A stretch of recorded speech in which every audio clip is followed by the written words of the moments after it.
വിറപ്പിക്കാനിറങ്ങിയ BJP കിതച്ചു കയറിയ വർഷമാണ് കടന്നുപോകുന്നത്. ലോക്സഭാ തെരഞ്ഞെടുപ്പിൽ മൂന്നാം അംഗത്തിനിറങ്ങുമ്പോൾ തനിച്ച് 400 സീറ്റുകൾ എന്നായിരുന്നു BJPയുടെ വീരവാദം. സ്വപ്ന നേട്ടത്തിനായി മോദിയും സംഘവും അരയും തലയും മുറുക്കി ഇറങ്ങി. എന്നാൽ BJP കേന്ദ്രങ്ങളെപ്പോലും അമ്പരപ്പിച്ചുകൊണ്ടുള്ള അപ്രതീക്ഷിത തിരിച്ചടിയാണ് പാർട്ടി നേരിട്ടത്. 400 എന്ന സ്വപ്ന സംഖ്യ തൊടാൻ സാധിച്ചില്ല എന്ന് മാത്രമല്ല 240 സീറ്റുകൾ കൊണ്ട് പാർട്ടിക്ക് തൃപ്തിപ്പെടേണ്ടിയും വന്നു.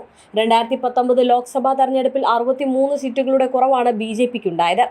NDAക്ക് ലഭിച്ചത് 293 സീറ്റുകൾ. കേരളത്തിൽ ചരിത്രത്തിൽ ആദ്യമായി അക്കൗണ്ട് തുറന്നപ്പോഴും 7 സംസ്ഥാനങ്ങളിലും കേന്ദ്ര പ്രദേശങ്ങളിലും BJPക്ക് ഒരു സീറ്റ് പോലും നേടാനായില്ല.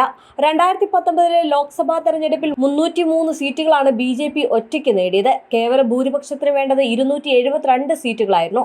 സഖ്യകക്ഷികളുടെ സഹായമില്ലാതെ തന്നെ മാന്ത്രിക സഖ്യം മറികടക്കാൻ BJPക്ക് സാധിച്ചു. BJPയുടെ തേരോട്ടത്തിൽ NDA മുന്നണിയുടെ കൂറ്റൻ വിജയത്തിനാണ് 2019 സാക്ഷിയായത്. അന്ന് മുന്നണി 353 സീറ്റുകളാണ് സ്വന്തമാക്കിയത്. അതേസമയം ഇക്കുറി കോൺഗ്രസ് നേതൃത്വത്തിലുള്ള ഇന്ത്യ സഖ്യം BJP വിറപ്പിച്ചു എന്ന് പറഞ്ഞാൽ അതിശോക്തിയാകില്ല.